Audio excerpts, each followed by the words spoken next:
तरह जलंधर का वध करना कहाँ उचित होगा। मैं ऐसा नहीं कर सकता महेश्वरी। नहीं पिताश्री,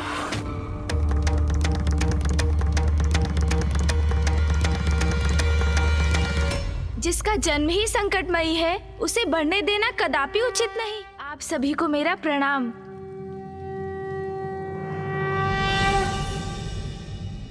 पिताश्री, ऋषिवर अगस्त्य ने मुझे बताया कि जलंधर अब अकेला नहीं, एक और कुटिल कपटी शक्ति जुड़ गई है उसके साथ। हाँ पिताश्री, जलंधर से उत्पन्न संकट और भी विकराल रूप धारण कर रहा है। फिर भी आप उसका अंत क्यों नहीं करना चाहते पिताश्री? अब आपने विलंब किया तो संसार का अनिष्ट हो सकता है स्वामी। पिताजी, इस संकट को तो आप यहीं रोक सकते हैं।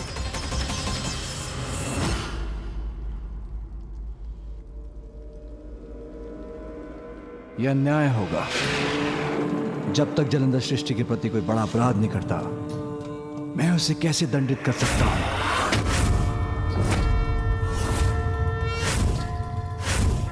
मानव, दानव, देव, गंधर्व, राक्षस, यक्ष, किन्नर, सभी प्राणियों को जीवित रहने का अधिकार है। बात मात्र अच्छाई और बुराई की नहीं।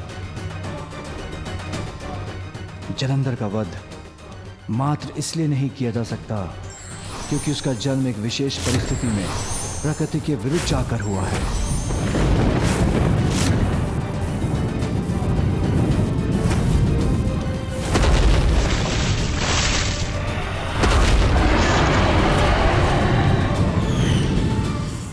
मैं सबको पर्याप्त अवसर देता हूं कि वो सत्य के मार्ग पर चले, किंतु अपने अवसर का दुरुपयोग करने वाले, निरंतर पाप करने वाले अतः स्वयं का ही अंत करते हैं। किंतु यदि उसने इस अवसर का उचित लाभ उठाया तो मुझे जगत पिता होने के नाते उसे सन्मार्ग पर चलने का अवसर तो देना ही होगा। यद्यपि उसकी नियति विनाशकारी है, किंतु यदि उसने अपनी इच्छा शक्ति से नियति को परिवर्तित कर धर्म और भक्ति का मार्ग चुना तो हमें प्रतीक्षा करनी होगी, क्योंकि किसी के भावी पापों की आशंका से उसे दंडित नहीं किया जा सकता। इसलिए मैं अभी किसी का अंत कदापि नहीं कर सकता।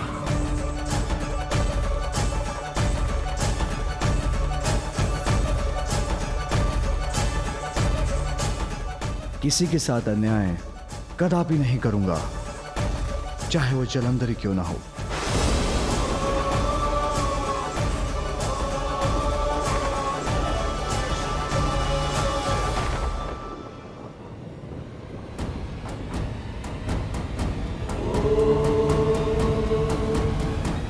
पिताश्री निर्णय ले चुके हैं, तो आप प्रतीक्षा करने के सिवाय और कोई उपाय नहीं।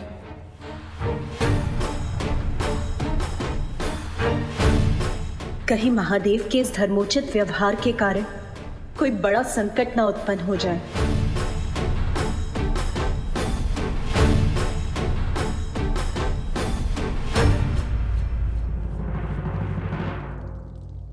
प्रथम पूज्य गणेश जी, मैं आपका कृतज्ञ हूं। आपने दक्षिण को अकाल मुक्त किया और ऋषिवर के कमंडल से कावेरी नदी को मुक्त कर आपने दक्षिण वासियों के साथ साथ हम पर भी बहुत बड़ा उपकार किया है। हम आपके आभारी हैं। इसमें उपकार कैसा देवराज, वो तो मेरा परम कर्तव्य था। मुझे प्रसन्नता तो इस बात की है कि अंततः ऋषि अगस्त्य ने भी अपना मोह त्याग कर जन कल्याण में धर्म का साथ दिया। किंतु गणेश जी, मेरा कर्तव्य मुझे स्वर्गलोक बुला रहा है। आप सभी से अनुरोध है, आप मुझे यहाँ से प्रस्थान करने की अनुमति दें। प्रणाम।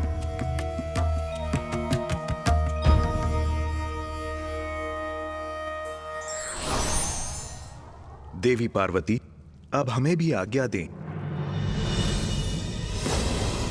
पुत्र गणेश, आने वाले संकट के प्रति जागरूक रहकर उसके प्रति सभी को सावधान करना हमारा कर्तव्य था, जिसका निर्वाह हम कर चुके हैं। किंतु महादेव ने कहा है हमारा प्रतीक्षा करना ही उचित होगा। वही हमें करना है। कदाचित जलंधर कुमार्ग छोड़कर सन्मार्ग का ही चुनाव करे। उचित है फूफा जी, चाहता तो मैं भी हूँ कि ऐसा ही हो, किंतु यदि ऐसा नहीं हुआ तो मुझे एक बार पुनः पिताश्री से बात करनी चाहिए। प्रणाम फूफा जी। प्रणाम मामा जी। उचित कहते हैं पिताश्री, भविष्य में कौन कैसा व्यवहार करेगा कौन जानता है, किंतु दुष्ट की दुष्टता के प्रति सचेत रहना भी तो हमारा कर्तव्य है। उसमें असावधानी हमारे लिए हानिकारक हो सकती है।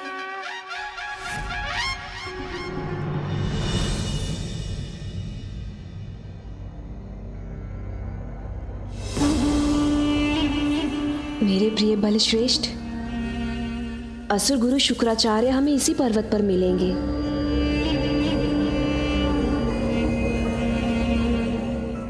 किंतु ये कठिन चढ़ाई पार कर हम उस शिखर तक पहुंचेंगे कैसे?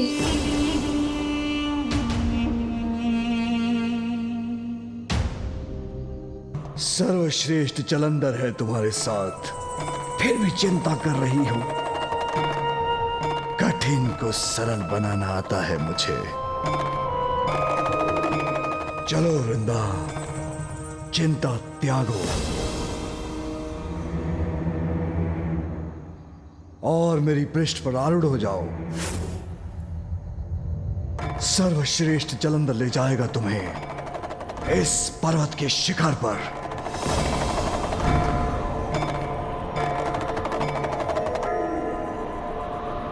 उचित है मेरे प्रिय बलश्रेष्ठ।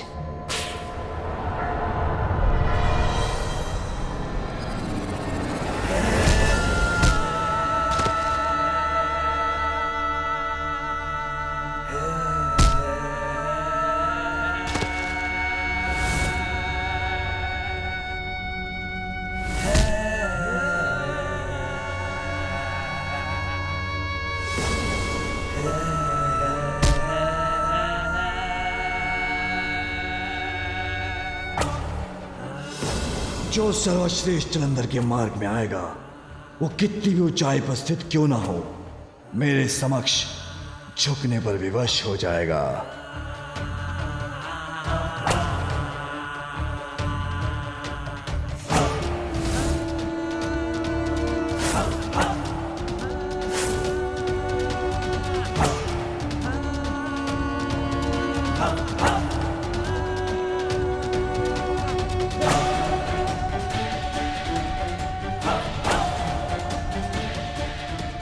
सागर की अतल गहराई को नाप चुका हूं मैं। अब इस पर्वत की गगनचूमी ऊंचाई की बारी है।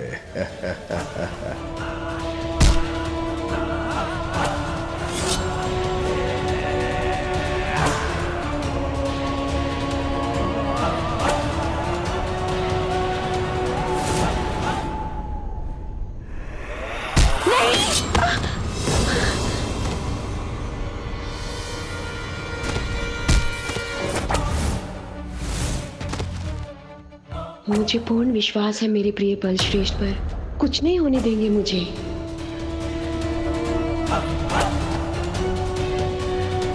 तुझ पर्वत कोई नहीं गिरा सकता सर्वश्रेष्ठ जलंधर को।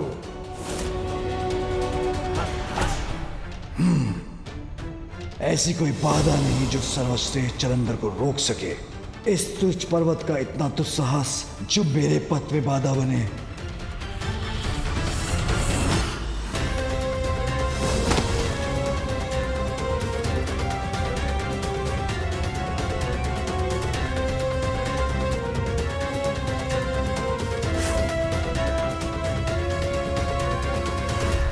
मुझे चकड़े रहना वृंदा।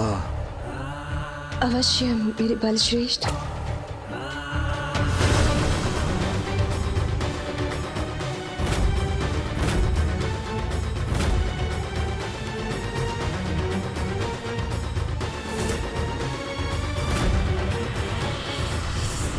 मेरे प्रिय बलश्रेष्ठ, मेरा भार वहन कर आप अपनी कठिनाई क्यों बढ़ा रहे हैं?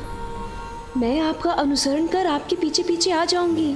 नहीं वृंदा, मेरी पत्नी हो तुमने मुझे उस असुर गुरु शुक्राचार्य के पास जाकर उनसे मार्गदर्शन प्राप्त करने का सुझाव देकर मेरे प्रति अपना कर्तव्य निभाया है, तो अब मैं तुम्हारे प्रति अपना कर्तव्य निभाऊंगा। इस पर्वत के शिखर पर मैं ही लेके जाऊंगा तुम्हें।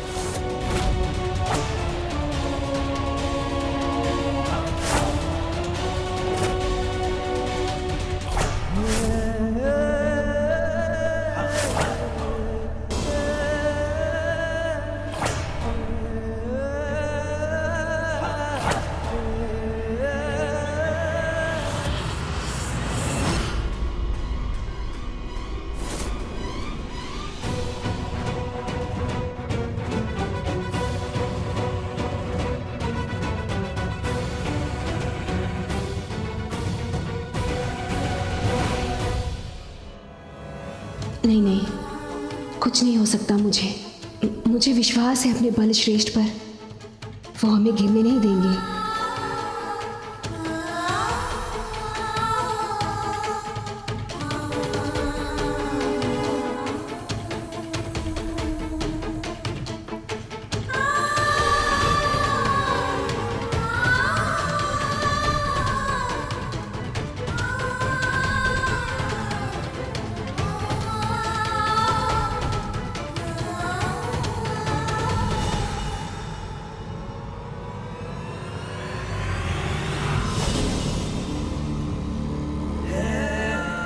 सर्वश्रेष्ठ जलंधर हूं मैं, जो चाहता हूं वो करके दिखाता हूं।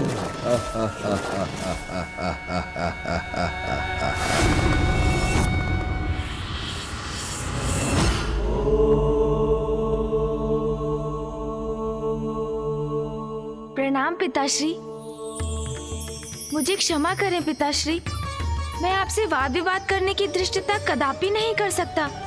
आपकी मान्यता है कि अवसर तो सबको प्राप्त होना चाहिए, वो तो ज्ञात है मुझे पिताश्री। और ये भी ज्ञात है कि अभी तक जलंधर ने किसी को हानि भी नहीं पहुंचाई है। किंतु जब से आपकी क्रोधाग्नि सागर में गिरी है, तभी से फूफा जी ब्रह्मदेव को संकट का पूर्वाभास हो रहा है। ऋषिवर अगस्त्य को भी भावी अनिष्ट का भान हुआ है पिताश्री। तो क्या इसके पश्चात भी हमें सावधान नहीं रहना चाहिए? सावधान रहना उचित होगा गणेश, किंतु पूर्वाभास के आधार पर किसी को दंडित करना ये उचित नहीं।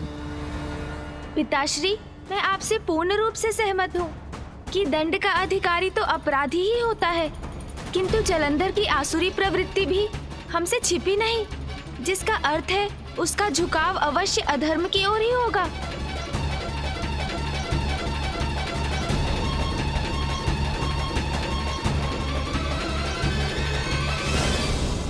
और वो जब कोई ऐसा अपराध करेगा तो उसे इसका दंड अवश्य मिलेगा।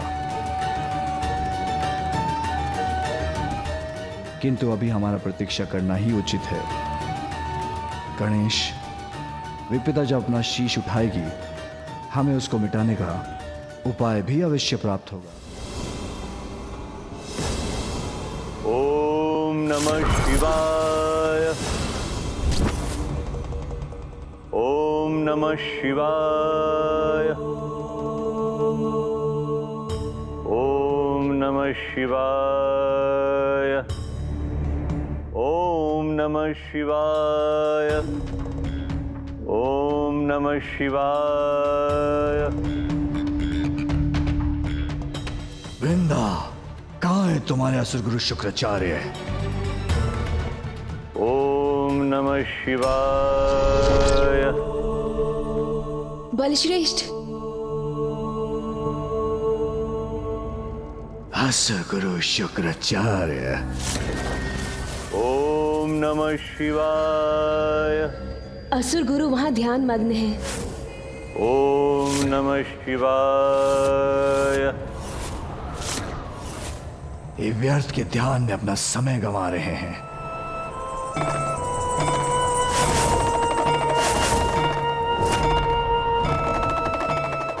ओम नमः शिवाय। ओम नमः शिवाय। ओम नमः शिवाय। असुर गुरु शुक्राचार्य, असुर गुरु शुक्राचार्य, असुर गुरु शुक्राचार्य।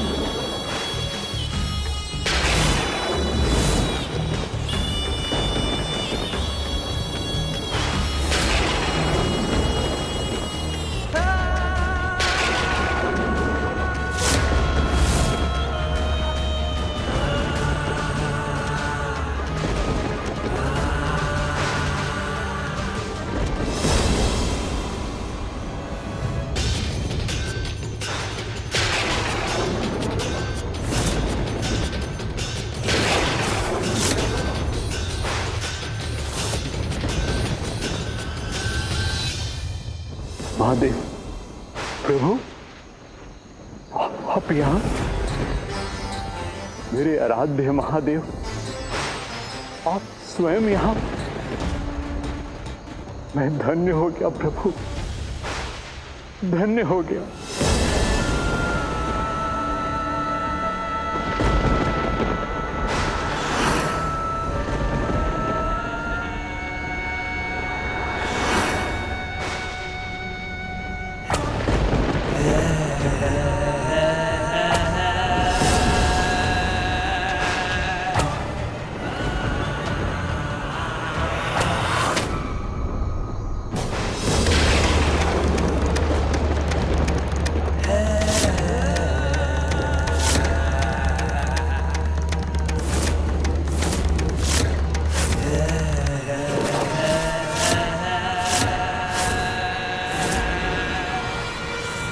इतना बड़ा छलावा, वो भी मेरे असुर गुरु शुक्राचार्य के साथ। महादेव का रूप धारण कर ये जो भी है, ये मेरे साथ इसका ये परिहास उचित नहीं। तो आप ही हैं वो असुर गुरु शुक्राचार्य जिनकी महिमा का गुणगान करते मेरी पत्नी की जीवा नहीं थकती।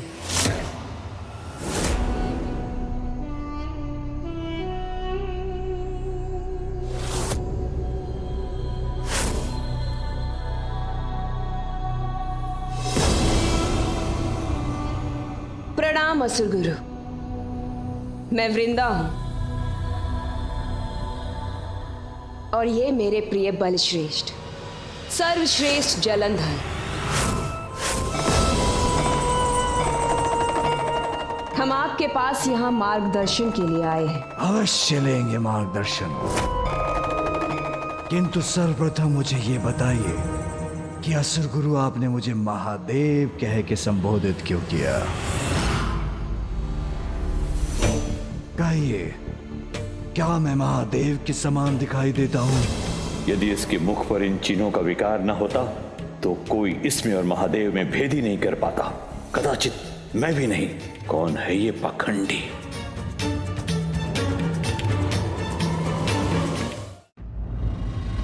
मुझे महादेव पुकारा इन्होंने मेरे समक्ष, हाथ जोड़कर नतमस्तक थे असुर गुरु, और अभी भी मुझे देखकर स्तंभ खड़े हैं। क्या इसका कारण? समझा। उत्तम, अति उत्तम। वृंदा, उचित कहा था तुमने। असुर गुरु शुक्राचार्य हमें संसार पर विजय प्राप्त करने का मार्ग दिखाएंगे। हाँ मेरे प्रिय बलश्रेष्ठ, किंतु असुर गुरु ने तो अभी तक हमसे कुछ कहा भी नहीं। तो जितना वो कह चुके पर्याप्त है मेरे लिए।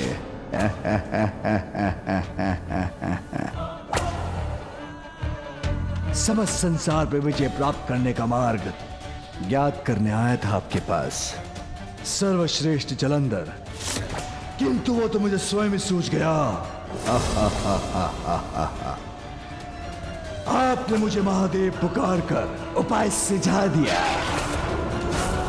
नवीन शिव बनकर संसार के समक्ष आऊंगा, नवीन भगवान बनूंगा और भगवान स्थापित होते ही समता संपूर्ण संसार मेरे अधीन हो जाएगा। नवीन भगवान होंगे मेरे प्रिय बल श्रेष्ठ। हाँ, उचित ही तो है। बलशाली है, बुद्धिमान है, साहसी है, सर्वश्रेष्ठ है, तो भगवान होने के सर्वथा योग्य है ये।